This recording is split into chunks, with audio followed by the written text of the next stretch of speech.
Ladies and gentlemen, this is what everybody's been waiting on, the final game of the year. But me and my boy Coty Sensabaugh, we are here to recap the semifinals game. This is episode 19 of the One-on-Ones podcast on the Field of 12 Media Network, presented by BetRiver Sportsbook. And yes, I just said it, and I'm going to say it again. This is the season finale. This is our last show because we're at the championship game, right? Georgia versus Alabama, the rematch. But Coty, before we can even get to that, we got to recap what happened in the semifinals games, the first one and the second one. We'll start with the first one, right? You had Cincinnati facing Alabama. And I'm going to say this first of all. Alabama took care of a little JV team, and now they're moving on to the championship game, right? And it's funny, man, because Nick Saban is such a hell of a coach. And he's seen the Cincinnati defense and the Cincinnati front. And I'm gonna tell you what I know. He probably seen on film. He's seen that Navy rush the ball effectively against Cincinnati. He's seen that Tulane rush the ball effectively against Cincinnati. He's seen that Tulsa rush the football effective against Cincinnati. So he said, you know what? Why go come in this game just passing the ball around, even though I had a Heisman Trophy winner, if we don't have to? When you mean the first 10, listen, out of the first 11 plays, 10 of them was runs on the first drive. And then the one pass play was a touchdown to Slade Bolden. That set the tone right there for the entire game. It set the tone. What I love about Nick Saban as a coach is it doesn't matter what his team's identity is. Oh. When he's facing an opponent, wherever they're weak or slight in, he's going to attack that part of that team. And that's exactly what they did. Alabama played old school big boy football, punch you in the mouth, and being completely transparent. I know you'll say the same thing. Alabama showed in that game the difference between a Power 5 team and a non-Power 5 team. It's not the skill positions where the difference is. The difference is up front. In the trenches. Not in the trenches. I'm not saying Houston, Cincinnati, those type of schools. I'm not saying they don't have dogs up front, but it's a difference as far as the collective whole. It's just like the difference between Division I football and Division II football. There's great athletes at the Division II level or even the 1AA level that maybe grades affected them or they were late bloomers or where they went to high school at their area, whatever it may be. But when you lock in on those trenches, it's a difference between certain schools and certain levels of football. And that came to fruition New Year's Eve. I mean, Alabama rushed the ball for over 300 yards. 300. At any football level, if you rush for that amount of yards, you're going to win the game. It was a complete domination. And it's so crazy because you've said it, I've said it, numerous people have said it. Bryce Young is the best quarterback that he's ever had. And he basically, hey, we got this. We're going to do it this way. You can throw it here and there, but we don't need you to. We're going to do it this way. And that's a testament to Bryce Young's character because he accepted his role for this specific game. And I think he shined in that role. You know, he's been the superstar the whole year, and he didn't have to this game. And Alabama is who we think they are. And I'll tell you, man, the crazy part about it is that I don't know why Cincinnati going into that football game thought they were going to be able to play a three-down lineman and stop the run. Because you look at Alabama when they play Ole Miss, and Ole Miss tried to play that three-down lineman. They ran the football down their throat. You look at UGA this year when Arkansas tried to play that three-down line. They rushed the football down their throat. Mm-hmm. You can't play that against these kind of teams. So they're just going to take what the defense gives them, right? And it reminded me a lot, Nick Saban, altering what they did offensively. It reminded me a lot of a Bill Belichick type scheme game. The exact thing. The exact same guy in that sense. Yep. We've played in the NFL for a long time. For those that don't know, that's what Bill Belichick does best. His defense, whatever you do best on offense, whether it's a certain receiver, a certain tight end, a running back, whatever it may be, he's going to take away that top option. Yep. As an offense, wherever you're weak at on defense, he's attacking that, whether that's running the ball or That's passing right. it. Hell, we seen it the other night. Not the other night, but a couple weeks ago, the first time they played Buffalo. Yep. Mac Jones threw the ball, what, 3 times? Something crazy. They ran the ball the whole night, and they ended up winning that game. It was an ugly game. Yeah. But a win is a win, and that's all those type of guys care about. They don't care who gets the glory, what it looks like, as long as they win. And it was a dominating performance from the start to finish. And like you said, they set the tone the very first drive, 11 plays, 10 runs. And the pass came the very last play of the drive. To cap it off for a touchdown. Cap And it there's a off for few a things, touchdown. man, a few other things that transpired in this game and a few players I want to highlight. John mentioned the third didn't play in this game. So Jameson Williams had to step up a little bit there, right? So we seen him in a role that we're not accustomed to seeing him. He played a little bit more inside, working in between those numbers, getting it done, making the tough catches, getting those tough yards. We seen Ja'Cory Brooks. There was a lot of question marks. Who was going to be the guy other than Jameson Williams at the wide receiver position? He had a big touchdown in this game. I thought Slade Bolden did a good job Yep, they had the first touchdown. making plays. Billingsley, tight end, Latu, another tight end that caught a touchdown. And then the running back, Brian Robinson, who had over 200 yards rushing in this game. But remember I said one of the things that bothered me about Cincinnati was the ability to have a playmaker on the outside to win and be dominant, right? On Cincinnati's, I believe it was their first drive, Coty, they had an opportunity to score a touchdown. They marched down the field. Desmond Ridder, nice little fake, threw it to Alec Pierce. That one got back down. I thought the back should have cut him so he could have got their hands down, would have been a walk-in touchdown. They came right back to the same play and threw it to Alec Pierce, and it went through his hands. Should have been a touchdown. It was a touchdown drop. Those are the type of things I'm talking about when you talk about these type of teams. Who's going to be the guy? And I've been saying it all year when it came to Cincinnati. Who's going to be the guy outside when they have to make a play for their team against a powerhouse school like Alabama? Who's going to be the guy? And it was margin nobody. of error is very slim, and it showed. Yep, and I thought Desmond Ridder had to rush the ball effectively in this football game. I think he had minus yards rushing in this game. That Alabama defense did a good job containing him. Jerome Ford got a couple yards. I think he had about 70 yards, but he was the only little bright spot for him.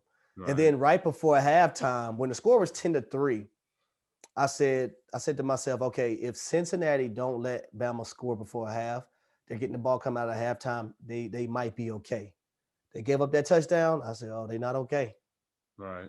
I said, they weren't okay. Right. Yep. So basically, that's what happened in that first matchup, Alabama versus Cincinnati. Let me tell you guys a little bit about our partners over at BetRiver Sportsbook.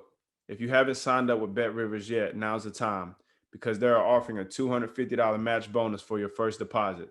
What sets them apart is that they require just one playthrough to turn your bonus into cash money. With their new Rush Pay instant approval, withdrawing your winnings is safer, more secure, and more reliable. With the championship coming up, get in on the action by going to BetRivers.com today or by downloading the BetRivers iOS app. Must be 21 years or older. Gambling problem? Call 1-800-GAMBLER. The second matchup, man, I was able to be at that one. And if you would have told me, man, listen here, if you would have told me Aiden Hutchinson and David Ajabo combined would have had 0 sacks, I would have bet my money on that and I would have lost it, Coty. I would have lost my money. Me too. Georgia showed up and played in this game. And Coty, it's funny because before the game, our pregame show, I highlighted 3 people for Georgia's offense and said these 3 young men are going to have to play key factors in Georgia winning tonight. You want to know who those 3 guys were? Who were they? Brock Bowers, wide receiver Mitchell, wide receiver McConkey. All of them had a touchdown, if I'm not mistaken. But besides McConkey, I think McConkey only had they combined for like 100-some yards and 2 touchdowns. But it was good to see those 3 freshmen, those 3 guys actually make plays in that game and be kind of the centerpiece of them being successful in Georgia, getting on the board and getting the lead. But that Georgia and I got to mention Stetson Bennett. The mailman delivered. The mailman came and delivered against Michigan. He came and delivered. He shut a lot of people up. He ain't shut me included. up. He ain't shut me up. Let me tell you why he ain't shut me up. The mailman delivered against Michigan. You need it against Bama. What? Say it again. Say it again. Yeah, you need it against Bama. Hey, Yeah. hey, that's the ultimate test. Yes. Probably his two worst games of his career Mm-hmm. come against that team right there. That they playing in Yes, that sir. championship game. Right, but we'll get to that in a minute. But let's get back to this one. That defense, UGA. It's been what we've seen all year, besides a couple weeks ago against Alabama. And I mentioned that. I was like, they are who they are. They may have had this game against Bama.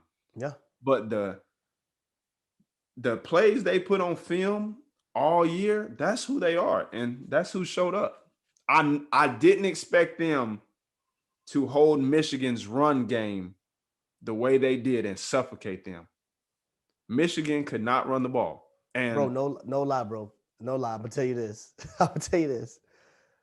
One of Michigan's offensive linemen came to the sideline and he was looking like, what in the hell did I sign myself up for? And I never thought I would say that about a Michigan offensive line, have physical, as physical they were the entire year. Mm-hmm. But he literally had to look on his face like, when is this shit gonna be over? What did I sign up for? Because that defensive front, that front seven for Georgia, they took it personal. Dogs, man, did they? They took it personal. So I got to give a shout out to that defensive unit of UGA. They shocked a lot of people. I actually thought that was going to be the best game. Surprisingly or not, the Alabama and Cincinnati game, even though I didn't feel like it was a good game either, was a better game than the Georgia and Michigan matchup. And that's the unfortunate thing about it, because I had a feeling, Georgia and Alabama was going to be playing again, and you can't argue with it because they're the two best teams. But, sometimes as fans, you want to see a game, a matchup that you haven't seen before. Mm-hmm. But if it was any doubt in anybody's mind who the two best teams are in the country, and we've said it every episode this year, Georgia and Alabama, Alabama and Georgia, they're hands down the two best teams. And here we are now. I got to give it up two more things. I have to give it up to the defensive MVP for Georgia, Darian Kendrick, who had two amazing picks. And for those that know, he transferred from Clemson. Clemson, that's right. What a triumphant, awesome story, and a way for him to cap his college career, hopefully with the national championship, but with the defensive MVP in a college football playoff game. He ran into a lot of naysayers and negative talk when he ran into his issues at Clemson. So to see that young man continue to put his feet down every day and ball the way he's balled this year, you love to see it. And last but not least, if I'm Alabama, I'm worried because of Kirby Smart's reaction at the end of that game. Did you see when his team tried to give him the Gatorade bath, his reaction? Oh, yeah. Kirby Smart is Nick Saban 2.0, because that's something Nick Saban would do. You don't see too many coaches pull a move like that. No. Hell, I seen Clemson's coach, no disrespect to Coach Swing, I seen him take a damn Cheez-It bath in the Cheez-It Bowl. South Carolina won the mayonnaise bowl, and they coach had mayonnaise poured all over him. You know what I'm saying? So that's a part of it. But when I seen that man curse his team out and tell them, no, we not doing this, he mean business. His only goal and mission is to beat that man that he's about to face on Monday. And it's burning him up inside. He worked for this man for damn near a decade, right? If not more. Coty, this the perfect transition. I don't think we could have transitioned any better. This is the perfect transition into the national championship game, because see, if it's one person I think keep Kirby Smart up all night, it's him. It's Nick Saban, because I think Nick Saban lives rent-free in his head. Kirby Smart's mind. Especially, I think Kirby might be 0-4 against, I think he's 0-4 or 0-3 against Nick Saban. Mm-hmm. Yeah, so especially we see the SEC championship game. We see the game that transpired last year. Mm-hmm.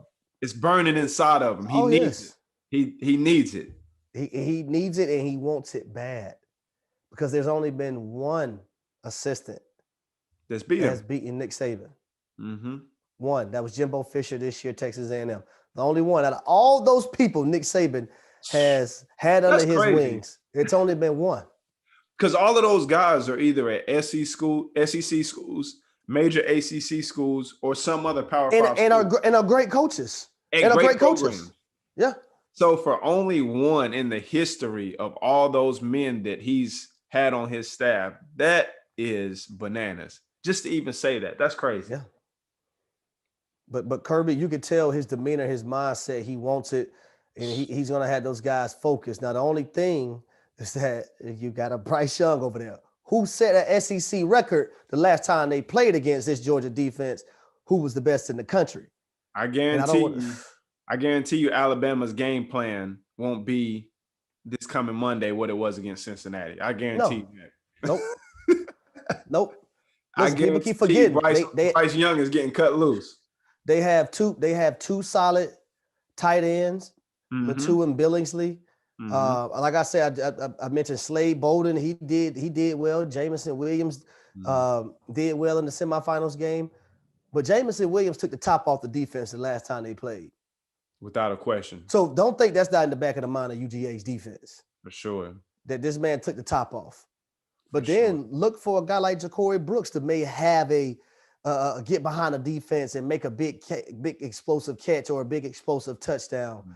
There's all kind of ways this Alabama team could go. And then you look at Bill O'Brien, their offensive coordinator. He's a guy who coaches it in the National Football League. He wants another head job. Yeah, he was a head coach in Houston. He coached under the great one, the GOAT in the NFL. We don't even have to say his name. Yeah, he coached under the great one, Mr. Belichick. So he knows that he can't come with that same game plan. Exactly. And that's the beauty about it. Like when you look at Nick Saban's staff and how it's put together, these are guys who have been in high positions, not only in college, but in the National Football League. So you talk about game planning, they're gonna know how to game plan. But if you're Georgia, I think one guy they have to get involved offensively. I think that's George Pickens. Listen, George Pickens had a play in the run game against Michigan, where I don't know, he was talking to somebody on the sideline. I guess they were saying something he didn't like, and he looked at the DB in the run game and knocked the DB on his ass, and then turned around at the sideline and did like this. Yeah, I seen that. They got to get him. They got to get him involved. I do think Brock Bowers is a guy they got to continue to get involved. Sure. He had a nice game against Alabama the first time. He had a touchdown drop too, but he had a nice game against Alabama the first time. But one of the things I noticed about Bama, period, dating all the way back when Kyle Pitts was there at the University of Florida, they struggled with tight ends like that. You look at Watermeyer in Texas A&M. He had a good game against Alabama this year and last year. So then you have a guy like Brock Bowers who had a decent game in the SEC championship game. He's a guy that Georgia can take advantage of when it comes to the Alabama defense, and they must do so. They're going to have to. And I wouldn't be surprised if the nickel for Alabama, number 14, the light skin Branch, he reminds me a lot of Tyrann Mathieu. Not his plays aren't as home runish, but as far as doing his job and being consistently around the ball, he reminds me a lot of him. I think the key for Georgia will be the game has to be close so they can stay true to their run game. Yep. I don't think as well as Stetson Bennett played last week, I don't think Kirby Smart and that staff wants to just unleash him like Alabama does Bryce Young. So in order for them to get that three-headed monster involved, the game has to be close. It can't get out of hand like it did and they try to get into a shootout, because if they try to get into a shootout with Alabama, it's not going to work. You know what I'm saying? So Georgia has to keep it close, and that front seven of Georgia, they got to be dominant. They got to be dominant. And Bryce Young, the times he was running for his life against Georgia a couple weeks ago, the few amount of times that it was, that has to be majority of the game come Monday night if they want to have a chance. And it's possible because that D-line is real, And also Georgia's secondary, how they had 2 picks the other night. They have to step up big. They can't let those guys take the top off like they did a couple weeks ago in Atlanta. And I also think, man, I think a key play in that game, the first matchup, SEC Championship game, is when John Mechie III was matched up in the slot on a safety. You can't do that. You can't do get that beat against before the Alabama receivers. And I think they were backed up. Alabama was backed up, and I think they had just got a penalty on offense as well. So they were behind the sticks, even though it may have been first down. They were still behind the sticks. Right. I believe that was still first down, but John Mechie caught a slot fade, and next thing you know, they in business. Right. And you had them backed up. Right. So things like that, little stuff like that can't transpire. You can't let Jamison Williams, you be double teaming him and hit you with a stutter go when he get over the top of both guys. Then you can't let him catch an in cut dig route and take it to the house. Go 60. Yeah. Not if you want a chance to win a national championship. And let me tell you, when we used to be I used to be in high school, right? We played a regular season in basketball, and then the state tournament came, right? Region tournament, state tournament came. Listen, all the nonsense was knocked off when the region tournament and state tournament came. Charges better have been taken. Only a certain amount of people better be shooting this trying to score the basketball. Right. Basically, everybody better know their roles. People better be diving on the floor for balls, that whole ordeal. The margin of error. When it comes to this game, everything better be on the line. Shouldn't be told, hey, you got to go harder on this play. Shouldn't be none of that. National championship, Coty. And what a way to end the season, and especially for Georgia, like they just embarrassed y'all a couple weeks ago. Yep. Like, this is who you should want to play, because we have no questions about y'all against anybody else. We know y'all dominate everybody else y'all play. This is the game we need y'all to show up for. And I think it'll be a better game than it was in Atlanta not so long ago. But I still have to go with Alabama. I would like to see Georgia win. I would like to see Georgia win, but it's hard to go against Alabama, man. They've been there so many times, and I got to see what's the over/under for this game, because we got what's the over/under for this one? It probably hasn't even been announced yet. Yeah, it might not have. But I think right now Georgia is favored by 3 at the moment. Wow. Yeah, but I gotta ask you before we close this thing out, who you got in this one? I got Alabama. You got Bama. I got Bama. See, that's what I'm saying, man. It's hard, when you consistent like Saban is and Bama, it's hard to bet against them. Yeah. I'm gonna save mine. We doing it. I would like pregame to see show. Georgia. I would like to see Georgia and Kirby Smart get one, but but they have the roster to do it. They have to. They gotta want it more. They gotta want it more than Bama does. On Monday. And they have to make the plays that are there. Yep. They have to make the plays that are there on both sides of the ball. Listen, I want to thank all y'all fans for following us all season. Sir, what a ride. This is the finale, episode 19. National Championship game is on Monday. Make sure y'all check that out. If you're a Georgia fan, root for your team. If you're an Alabama fan, root for your team. May the best team win. We're out.